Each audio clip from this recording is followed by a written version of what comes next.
ಒಂದೇ ನಗರ, ಮೂರು ವಿಭಿನ್ನ ಪ್ರಪಂಚಗಳು. ಒಂದು ಕಡೆ ನೂರಾರು ವರ್ಷಗಳ ಭವ್ಯ ರಾಜಮನೆತನದ ಇತಿಹಾಸ, ಇನ್ನೊಂದು ಕಡೆ ಕಣ್ಣೀರು ಮತ್ತು ರಕ್ತದ ಕತೆ ಹೇಳುವ ಕತ್ತಲೆ ಕೋಣೆ, ಮತ್ತೊಂದು ಕಡೆ ಪ್ರಕೃತಿಯ ನಿಯಮಗಳನ್ನೇ ಮೀರಿ ನಿಂತಿರುವ ವಿಶ್ವ ಪರಂಪರೆಯ ತಾಣ. ಇವತ್ತಿನ ವಿಡಿಯೋದಲ್ಲಿ ನಾವು ಉಗಾಂಡದ ಇತಿಹಾಸದ ಈ ಮೂರು ಮುಖಗಳನ್ನು ನೋಡಲಿದ್ದೇವೆ.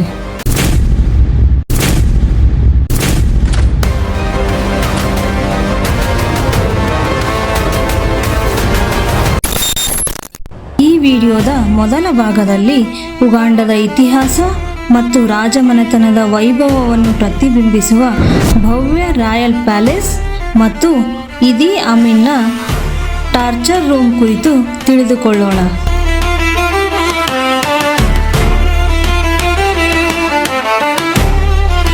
ಸ್ನೇಹಿತರೆ, ನೀವು ನಮ್ಮ ಚಾನೆಲ್ಗೆ ಹೊಸಬರಾಗಿದ್ದರೆ ಒಂದು ಸಣ್ಣ ಇಂಟ್ರೊಡಕ್ಷನ್.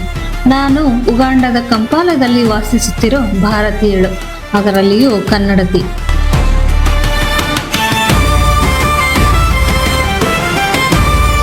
ಈ ಕಂಪಾಲ ನಗರ ಇದೆಯಲ್ಲ, ಇದು ಕಂಪ್ಲೀಟ್ ಆಗಿ ಬೆಟ್ಟಗಳ ಮೇಲೆ ನಿರ್ಮಾಣವಾಗಿರೋ ಸುಂದರವಾದ ನಗರ.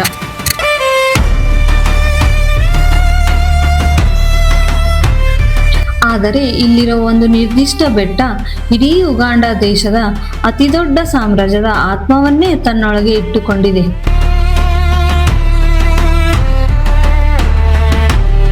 ಅದೇ ಮ್ಯಾಂಗೋ ಬೆಟ್ಟ ಮತ್ತು ಇಲ್ಲಿರೋ ಈ ಭವ್ಯವಾದ ಕಬಾಕ ಅರಮನೆ. ಇದನ್ನ ಸ್ಥಳೀಯ ಭಾಷೆಯಲ್ಲಿ ಲುಬಿರಿ ಅಂತ ಕರೀತಾರೆ.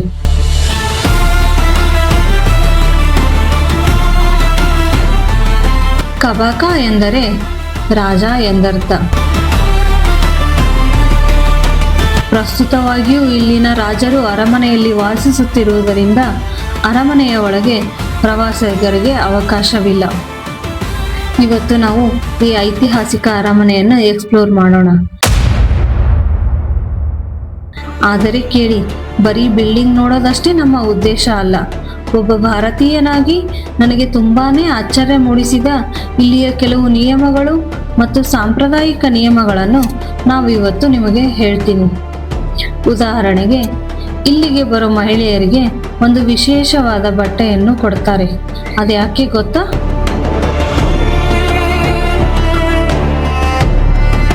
ಹಾಗೆಯೇ ಇಲ್ಲಿನ ರಾಜರು ತೀರಿಕೊಂಡಾಗ ಅವರು ಸತ್ತರು ಅಂತ ಎಂದಿಗೂ ಇವರು ಹೇಳುವುದಿಲ್ಲ. ಅಷ್ಟೇ ಅಲ್ಲ, ಈ ಬುಗಾಂಡ ಸಾಮ್ರಾಜ್ಯಕ್ಕೂ ನಮ್ಮ ಹೆಮ್ಮೆಯ ಕರ್ನಾಟಕದ ಬೆಂಗಳೂರಿಗೂ ಇರೋ ಒಂದು ಅಪರೂಪದ ಲಿಂಕ್ ಏನು ಅನ್ನೋದನ್ನ ಈ ವಿಡಿಯೋದಲ್ಲಿ ನೋಡೋಣ. ಸ್ಕಿಪ್ ಮಾಡದೆ ಕೊನೆ ತನಕ ನೋಡಿ.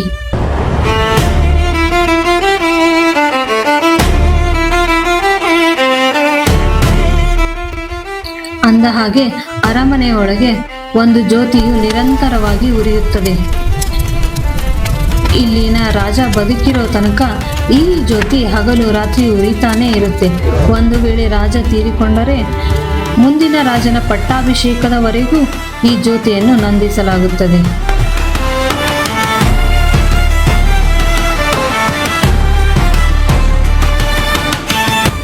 ಈಗ ಇಲ್ಲಿನ ಒಂದು ಪ್ರಮುಖವಾದ ನಿಯಮದ ಬಗ್ಗೆ ಹೇಳುತ್ತೇನೆ.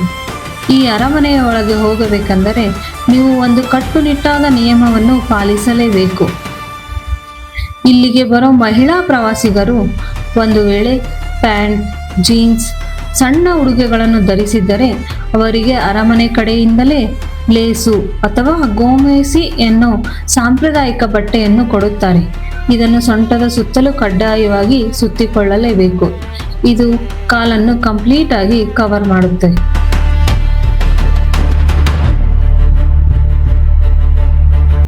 ಬುಗಾಂಡ ಸಂಸ್ಕೃತಿಯಲ್ಲಿ ರಾಜನ ಅರಮನೆ ಎಂದರೆ ಅತ್ಯಂತ ಪವಿತ್ರವಾದ ಸ್ಥಳ. ರಾಜನಿಗೆ ಮತ್ತು ಇಲ್ಲಿಯ ಸಂಸ್ಕೃತಿಗೆ ಗೌರವ ಕೊಡೋ ಸಲುವಾಗಿ ಹೆಣ್ಣು ಮಕ್ಕಳು ಈ ರೀತಿಯ ಸಾಂಪ್ರದಾಯಿಕವಾಗಿ ಬರೋದು ಕಡ್ಡಾಯ. ನಮ್ಮ ಭಾರತದಲ್ಲಿಯೂ ಅಷ್ಟೇ ಅಲ್ಲವಾ? ಯಾವುದೇ ದೇವಸ್ಥಾನಕ್ಕೆ ಹೋಗುವಾಗ ನಮಗೂ ಕೆಲವು ಡ್ರೆಸ್ ಕೋಡ್ಗಳು ಇರುತ್ತದೆ. ಅದೇ ರೀತಿ ಇಲ್ಲಿಯೂ ಕೂಡ ಈ ರಾಜಮನೆತನದ ಮರ್ಯಾದೆಯನ್ನು ಎತ್ತಿ ಹಿಡಿಯೋಕೆ ಈ ನಿಯಮವನ್ನ ಮಾಡಿದ್ದಾರೆ.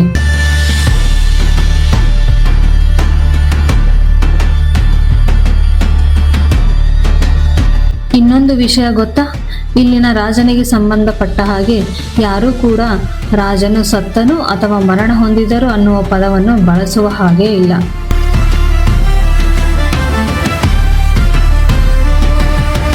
ಹಾಗಾದ್ರೆ ಏನಂತಾರೆ ಅನ್ಕೊಂಡ್ರಿ? ರಾಜರು ತೀರಿಕೊಂಡಾಗ ಅರಮನೆಯ ಬಾಗಿಲು ಮುಚ್ಚಲ್ಪಟ್ಟಿದೆ ಅಂತಾರೆ, ಅಥವಾ ರಾಜರು ನಮ್ಮನ್ನು ಬಿಟ್ಟು ಕಣ್ಮರೆಯಾಗಿದ್ದಾರೆ ಅಂತ ಹೇಳ್ತಾರೆ.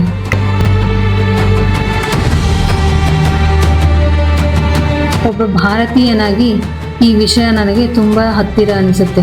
ಯಾಕಂದರೆ ನಮ್ಮ ಹಿಂದೂ ಧರ್ಮದಲ್ಲಿಯೂ ಅಷ್ಟೇ, ಆತ್ಮಕ್ಕೆ ಸಾವಿಲ್ಲ, ದೇಹ ಅಷ್ಟೇ ಬದಲಾಗುತ್ತೆ ಅಂತೀವಿ. ಇಲ್ಲೂ ಕೂಡ ಅದೇ ತತ್ವವನ್ನು ಬಳಸುತ್ತಾರೆ.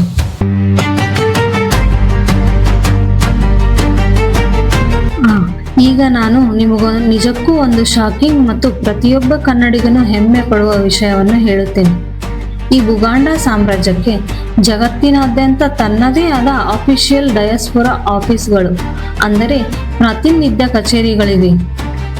ಆದರೆ ನಿಮಗೆ ಗೊತ್ತಾ, ಇಡೀ ಭಾರತ ದೇಶದಲ್ಲೇ ಬುಗಾಂಡಾ ಸಾಮ್ರಾಜ್ಯದ ಏಕೈಕ ಅಧಿಕೃತ ಕಚೇರಿ ಇರೋದು ನಮ್ಮ ಹೆಮ್ಮೆಯ ಕರ್ನಾಟಕದ ಬೆಂಗಳೂರಿನಲ್ಲಿ. ಹೌದು ಸ್ನೇಹಿತರೆ, ನಮ್ಮ ಬೆಂಗಳೂರಿನಲ್ಲಿ ಈ ಬುಗಾಂಡಾ ಸಾಮ್ರಾಜ್ಯದ ಅಫಿಷಿಯಲ್ ಆಫೀಸ್ ವರ್ಕ್ ಆಗ್ತಿದೆ. ಇಂಡಿಯಾದಲ್ಲಿ ಓದುತ್ತಿರೋ ಉಗಾಂಡದ ಸ್ಟೂಡೆಂಟ್ಸ್ಗಳಿಗೆ, ಬಿಸ್ನೆಸ್ ಮ್ಯಾನ್ಗಳಿಗೆ ಮತ್ತು ಅವರ ಸಾಂಸ್ಕೃತಿಕ ವಿನಿಮಯಕ್ಕೆ ಈ ಆಫೀಸ್ ದೊಡ್ಡ ಬ್ರಿಡ್ಜ್ ತರ ಕೆಲಸ ಮಾಡ್ತಿದೆ.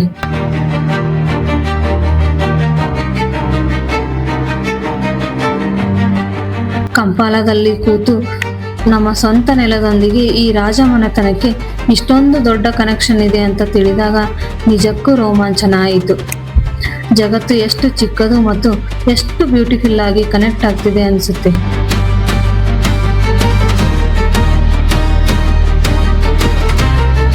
ಅಂದ ಹಾಗೆ ಗಮನಿಸಿ, ಇದು ಉಗಾಂಡಾ ಸರ್ಕಾರದ ಅಧಿಕೃತ ರಾಜತಾಂತ್ರಿಕ ರಾಯಭಾರಿ ಕಚೇರಿ ಅಲ್ಲ. ಉಗಾಂಡಾ ಸರ್ಕಾರದ ರಾಯಭಾರಿ ಕಚೇರಿ ಇರೋದು ರಾಷ್ಟ್ರದ ರಾಜಧಾನಿ ನವದೆಹಲಿಯಲ್ಲಿ. ಆದರೆ ಬುಗಾಂಡಾ ಸಾಮ್ರಾಜ್ಯದ ಸಾಂಸ್ಕೃತಿಕ, ಶೈಕ್ಷಣಿಕ ಮತ್ತು ಸಮುದಾಯದ ಪ್ರತಿನಿಧಿ ಕಚೇರಿ ಕಾರ್ಯನಿರ್ವಹಿಸುತ್ತಿರುವುದು ಸಿಲಿಕಾನ್ ಸಿಟಿ ಬೆಂಗಳೂರಿನಲ್ಲಿ. ಸ್ನೇಹಿತರೆ, ನಾವು ಕಬಾಕ ಪ್ಯಾಲೇಸ್ ನೋಡಿ ಹೊರಗೆ ಬಂದಿದ್ದೇವೆ. ಅರಮನೆಯ ಸೌಂದರ್ಯ, ಬುಗಾಂಡಾ ಸಾಮ್ರಾಜ್ಯದ ಇತಿಹಾಸ ಮತ್ತು ರಾಜರ ಬಗ್ಗೆ ವಿಷಯಗಳನ್ನು ತಿಳಿದುಕೊಂಡಾಯಿತು. ಆದರೆ ಈಗ ನಾವು ಅರಮನೆಯ ಕೆಳಗೆ ಒಂದು ಭಯಾನಕ ಇತಿಹಾಸ ಅಡಗಿದೆ.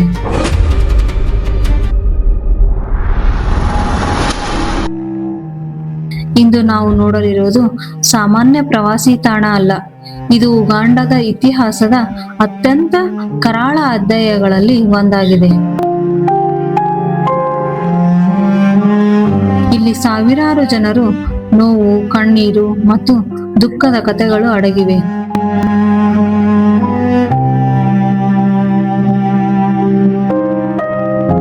ಹೌದು, ಇದು 1970ರ ದಶಕದಲ್ಲಿ ಇಡೀ ಜಗತ್ತನ್ನೇ ನಡುಗಿಸಿದ ಸರ್ವಾಧಿಕಾರಿ ಇದಿ ಅಮೀನ್ ಕಟ್ಟಿಸಿದ ರಹಸ್ಯ ಭೂಗತ ಕೋಣೆ. ಇಲ್ಲಿ ಸಾವಿರಾರು ಜನರು ತಮ್ಮ ಪ್ರಾಣ ಕಳೆದುಕೊಂಡಿದ್ದಾರೆ.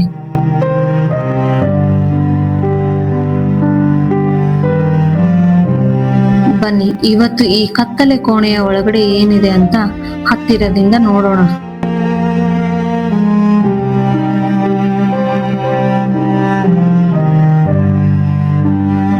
ಸುರಂಗದ ಒಳಗೆ ಯಾವುದೇ ಕಿಟಕಿಗಳಿಲ್ಲ, ಸೂರ್ಯನ ಬೆಳಕು ಇಲ್ಲ, ಗಾಳಿಯೂ ಅಷ್ಟಕ್ಕಷ್ಟೇ.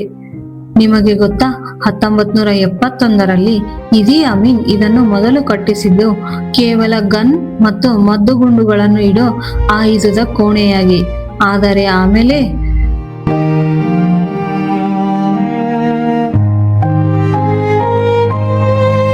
ಇದನ್ನು ತನ್ನ ವಿರೋಧಿಗಳನ್ನು ಹಿಂಸಿಸೋ ಜೈಲಾಗಿ ಬದಲಾಯಿಸಿದ.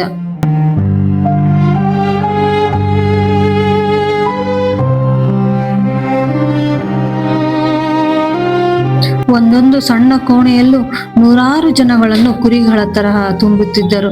ಅದಕ್ಕಿಂತ ಕ್ರೂರ ವಿಷಯ ಅಂದರೆ ಈ ಕೋಣೆಗಳ ಹೊರಗಡೆ ಇದ್ದ ಕಾರಿಡಾರ್ನಲ್ಲಿ ನೀರು ತುಂಬಿಸಿ ಅದಕ್ಕೆ ಹೈ ವೋಲ್ಟೇಜ್ ಎಲೆಕ್ಟ್ರಿಕ್ ಕರೆಂಟ್ ಕೊಡ್ತಾ ಇದ್ದರು.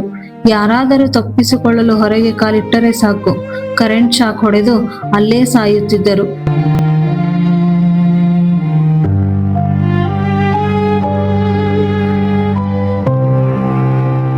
ಇಲ್ಲಿಗೆ ಒಮ್ಮೆ ಬಂದವರು ಜೀವಂತವಾಗಿ ಹೊರಗಡೆ ಹೋಗೋ ಚಾನ್ಸೇ ಇರಲಿಲ್ಲ. ಅಕ್ಷರಶಃ 5 ನರಕಕ್ಕಿಂತ ಕಮ್ಮಿ ಇರಲಿಲ್ಲ. ಈ ಗೋಡೆಗಳ ಮೇಲೆ ಕಾಣಿಸ್ತಾ ಇರೋದು ಇತಿಹಾಸದ ಕಲೆಗಳಲ್ಲ, ಇಲ್ಲಿ ಸಿಕ್ಕಿ ಹಾಕಿಕೊಂಡಿದ್ದ ಅಸಹಾಯಕ ಕೈದಿಗಳ ಕೊನೆಯ ಕ್ಷಣದ ಹೋರಾಟದ ಗುರುತುಗಳು. ಕತ್ತಲೆಯಲ್ಲಿ, ಹಸಿವಿನಲ್ಲಿ ಪ್ರಾಣ ಉಳಿಸಿಕೊಳ್ಳಲು ಗೋಡೆಯನ್ನು ಗೀಚಿದ ಕೈಗಳು. ಇವುಗಳನ್ನು ನೋಡಿದರೆ ಕಣ್ಣಲ್ಲಿ ನೀರು ಬರುತ್ತೆ.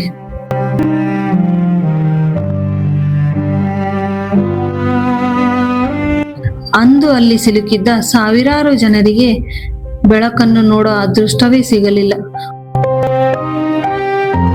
ಸ್ನೇಹಿತರೆ, ಈಗ ಒಂದು ವಿಶೇಷವಾದ ಕಲೆಯನ್ನ ನೋಡೋಣ.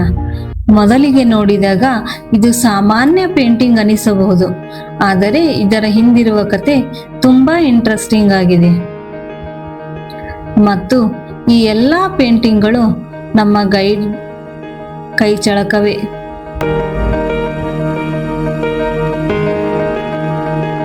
ನನ್ನ ಗೈಡ್ ಹೇಳಿದಂತೆ ಈ ಪೇಂಟಿಂಗ್ಗಳು ಕ್ಯಾನ್ವಾಸ್ ಮೇಲೆ ಮಾಡಿರುವುದಿಲ್ಲ.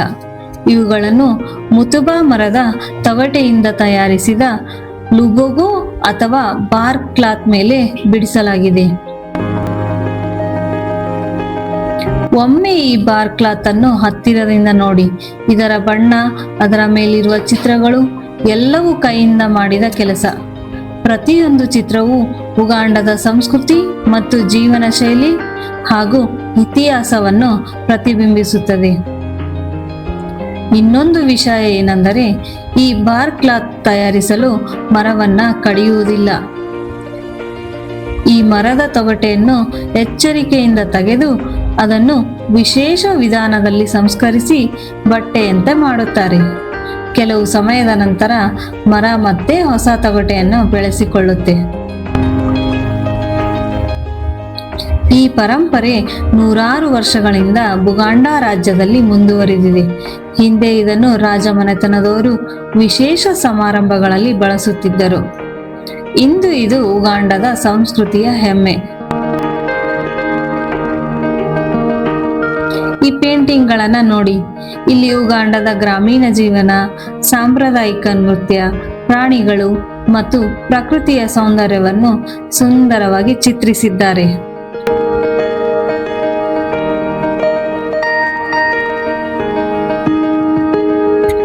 ಇದು ಬುಗಾಂಡಾ ರಾಜಮನೆತನದ ಲುಬಿರಿ ಪ್ಯಾಲೇಸ್ ಆವರಣದಲ್ಲಿದೆ ಮತ್ತು ಉಗಾಂಡದ ಇತಿಹಾಸದಲ್ಲಿ ವಿಶಿಷ್ಟ ಸ್ಥಾನ ಹೊಂದಿದೆ.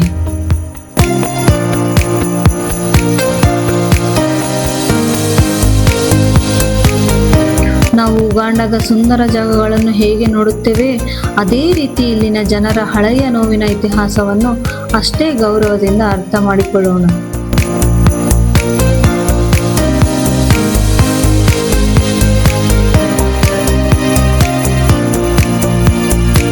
ಕಬಾಕಾ ಪ್ಯಾಲೇಸ್ ಮತ್ತು ಇಡಿ ಅಮೀನ್ ಅವರ ಟಾರ್ಚರ್ ರೂಮ್ ಬಗ್ಗೆ ಸಂಕ್ಷಿಪ್ತ ಮಾಹಿತಿ ತಿಳಿದುಕೊಂಡಿದ್ದೇವೆ. ಮುಂದಿನ ಭಾಗದಲ್ಲಿ ಯುನೆಸ್ಕೋದ ವಿಶ್ವ ಪಾರಂಪರಿಕ ತಾಣವಾದ ಕಸುಬಿ ಟೌನ್ಸ್ ಬಗ್ಗೆ ತಿಳಿದುಕೊಳ್ಳೋಣ.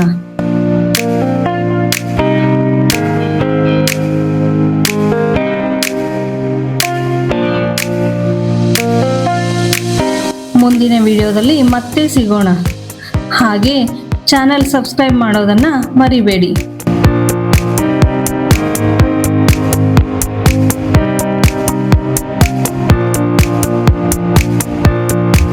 ಈ ವಿಡಿಯೋ ನಿಮಗೆ ಹೇಗೆ ಅನಿಸಿತು ಅಂತ ಕಮೆಂಟ್ ಮಾಡಿ ತಿಳಿಸಿ.